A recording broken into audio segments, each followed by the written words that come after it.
Hello बच्चों, welcome to Rezang La education. आज हम बात करने वाले हैं टर्म एग्जाम्स के रिगार्डिंग। सितंबर मिड आते आते जो टर्म एग्जाम्स अपने वो पास में आ जाते हैं, तो किस प्रकार से हम उनके लिए प्रिपेयर कर सकते हैं और अपने स्कोर को बूस्ट कर सकते हैं। तो ये आप टाइम टेबल और जो की पॉइंट्स हैं इनके ऊपर आप फोकस करोगे तो आप अपना जो स्कोर है बहुत ही कम टाइम के अंदर बढ़ा सकते हो। तो चलिए हम जानते हैं उन पॉइंट्स के बारे में। सबसे पहले देखिए, आप ऑर्गेनाइज कीजिए अपना जो मटेरियल है, स्टडी मटेरियल। इसका मीनिंग यही है कि जो भी आप बुक और नोटबुक जो फॉलो कर रहे हो तो दोनों को आप अच्छे से लीजिए, उठाइए, जो भी उसके अंदर हमने काम करना है, ताकि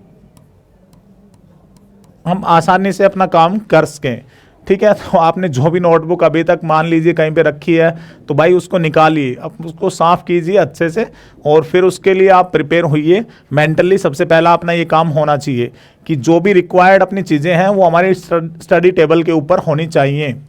नेक्स्ट, हमें जो प्रायोरिटी जो टॉपिक्स हैं, अपने जो मेन टॉपिक्स हैं उनके बारे में, जैसे आपके टीचर्स बार बार क्लास के अंदर बताते रहते होंगे कि भाई ये टॉपिक्स इंपॉर्टेंट हैं, तो उनकी लिस्ट आपके पास है तो आप उसको रिकॉल कीजिए। और बोर्ड के जो भी सैम्पल पेपर्स होते हैं उनके अंदर भी जो क्वेश्चंस बार बार रिपीट होते हैं उन टॉपिक्स को आप अच्छे से प्रिपेयर कीजिए। नेक्स्ट, अपना जो स्टडी शेड्यूल है वो आप प्रिपेयर कीजिए। इसके अंदर आप अच्छे से जो भी, मान लीजिए आप सुबह मॉर्निंग में प्लान करते हो तो आप कितने बजे उठते हो, जनरली जैसे 5 o'clock या 4 o'clock से आप स्टार्ट करने वाले हो, तो आप जो सिटिंग कैपेसिटी है मॉर्निंग के अंदर उसको आप ज़्यादा रख सकते हो। लगभग जैसे हम बोल दें कि 1 और जो हाफ एन आवर है या फिर 2 hours अप्रोक्स, या उससे ज़्यादा भी रखी जा सकती है, क्योंकि उस टाइम पे जो एनर्जी होती है वो अपनी क्या रहती है, ज़्यादा रहती है, और कंसंट्रेशन फोकस भी ज़्यादा होता है। और उस टाइम पे आप इस प्रकार से प्लान कीजिए कि जो टिपिकल टॉपिक्स हैं आप उसको, क्योंकि सुबह जो टाइम होता है हम एकदम से फ्रेश होते हैं, अपना जो दिमाग है क्योंकि कंप्लीट हमने रेस्ट किया, अच्छे से स्लीप हमने ली है, तो इसीलिए आप सुबह जो थोड़े से टिपिकल टॉपिक्स हैं उनके लिए जाइए, जो टिपिकल टॉपिक्स हैं, ताकि आप सही से अपना फोकस उनके ऊपर रिटेन कर सको।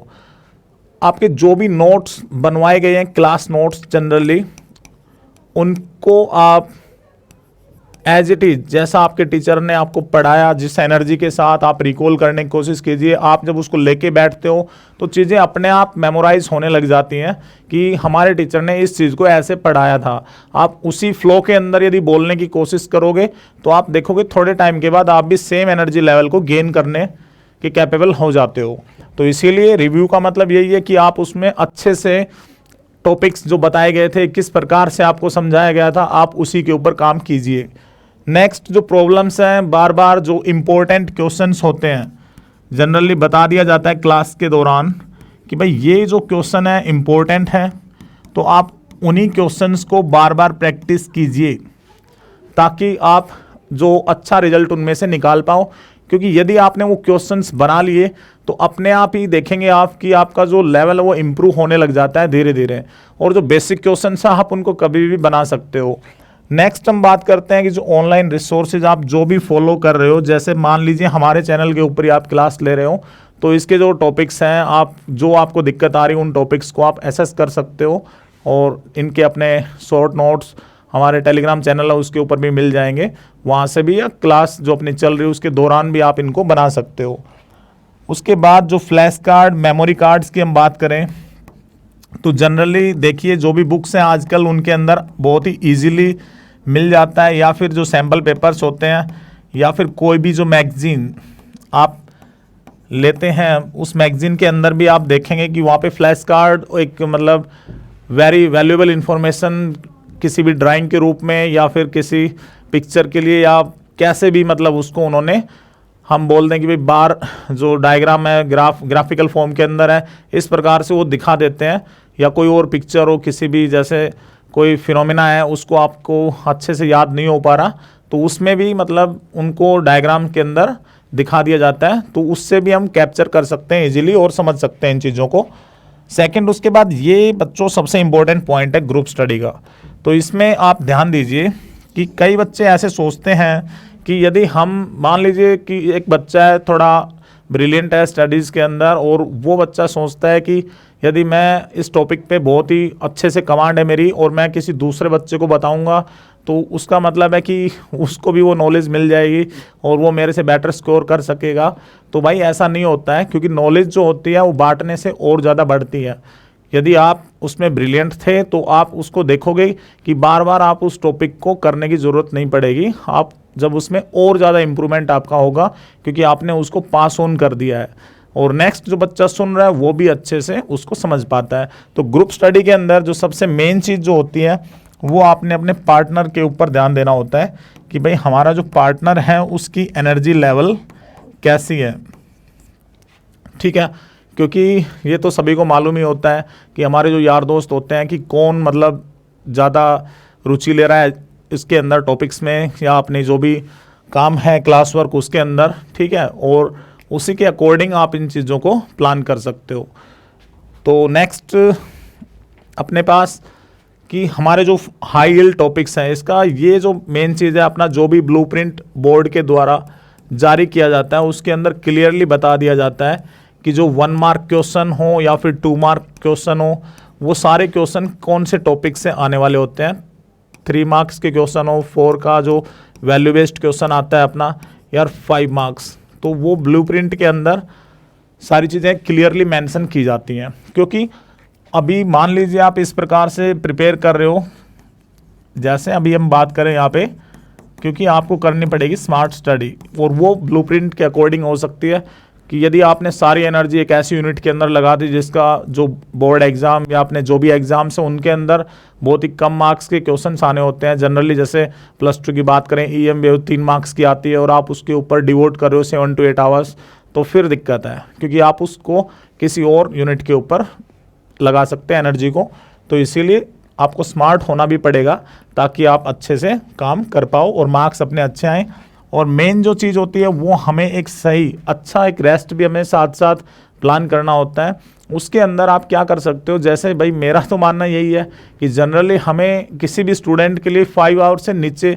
जो अपनी स्लीप है उसको हमने हमेशा रखना चाहिए। 5 आवर से नीचे मतलब हम जाएंगे बॉडी हेल्थ प्रॉब्लम्स हो जाती है। तो जनरली आप 7 to 8 आवर्स एक अच्छी नींद होती है, उसके ऊपर आप काम कीजिए, इतना अपना होना चाहिए। उसको आप ऑर्गेनाइज कर सकते हो पावर नैप के अंदर। मान लीजिए आप 5 घंटे एक बार सो गए, फिर आप पढ़ रहे हो, उस टाइम पे आप आधे घंटे का ब्रेक ले लिया, तो इस टाइप से वो आपके ऊपर डिपेंड करता है, बॉडी टू बॉडी वेरी करता है।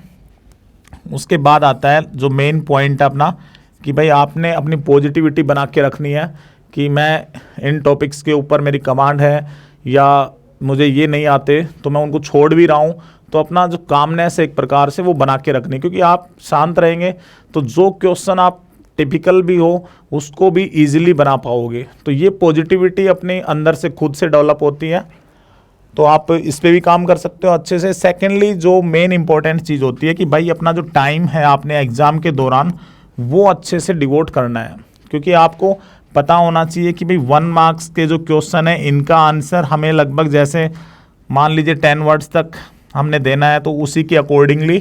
आप इसके अंदर आंसर करें। ये नहीं है कि आप उसको बढ़ा चढ़ा के लिखते जा रहे हैं और अपना टाइम अननेसेसरीली उसके ऊपर वेस्ट कर रहे हैं, क्योंकि ऐसा करोगे तो फिर आप प्रॉपरली आपका जो पेपर है वो अटैम्प्ट नहीं हो पाएगा, उसके अंदर बहुत सारी चीज़ें मिस हो जाएंगी फाइनली और एक वरीड सिचुएशन भी डेवलप हो जाती है। तो ये बहुत ही मुश्किल सिचुएशन बन जाती है। तो जनरली आप जैसे जो 5 मार्क्स के लॉन्ग क्वेश्चन होते हैं उनके लिए आप अपना ज़्यादा से ज़्यादा टाइम दें, ताकि आप उसको जो भी उनका 150 वर्ड से लेकर 250 वर्ड्स तक जो आंसर्स जाने उनके, तो उसी के अकॉर्डिंग आप इनको रखिए। तो बेसिकली आप यदि इन पॉइंट्स के ऊपर काम करते हैं और अच्छे से प्लान करते हैं और आप एक अच्छा स्कोर लेके आएंगे बोर्ड एग्ज़ाम्स के अंदर भी और अपने टर्म एग्ज़ाम्स के अंदर भी, दोनों के लिए आप बिल्कुल, क्योंकि यहीं से शुरुआत है। अभी ये जो टाइम होता है इसमें हमने देखना है कि भाई किस प्रकार से हमारा जो स्कोर आएगा वो आपको बूस्ट करेगा आगे के एग्ज़ाम्स के लिए। तो एग्ज़ाम्स जो होते हैं वो बर्डन नहीं है, ठीक है ना, हमें उनको एज ए अपना एनर्जी के लिए लेना है कि भाई यदि मैं इस पे काम कर रहा हूँ तो आगे मैं इसको आगे और स्कोर को इम्प्रूव कर सकता हूँ, फिर उसके बाद और, तो इससे हमारे अंदर निखार आता है। जितने टाइम आप एग्ज़ाम दोगे, खुद को घर पे मोटिवेट करने के लिए सेल्फ टेस्ट किसी भी वीकेंड्स के ऊपर आप रख सकते हो। तो इस प्रकार से आप काम इनके ऊपर कर सकते हो। और यदि आप इनको फॉलो करते हो तो फाइनली जो रिजल्ट्स होंगे आपके अकॉर्डिंगली आएंगे और आप फ्लाइंग कलर्स के साथ आएंगे। ठीक है, तो आप इन्हीं के अकॉर्डिंग काम कीजिए। मेरी तरफ से इतना ही। Okay, thank you.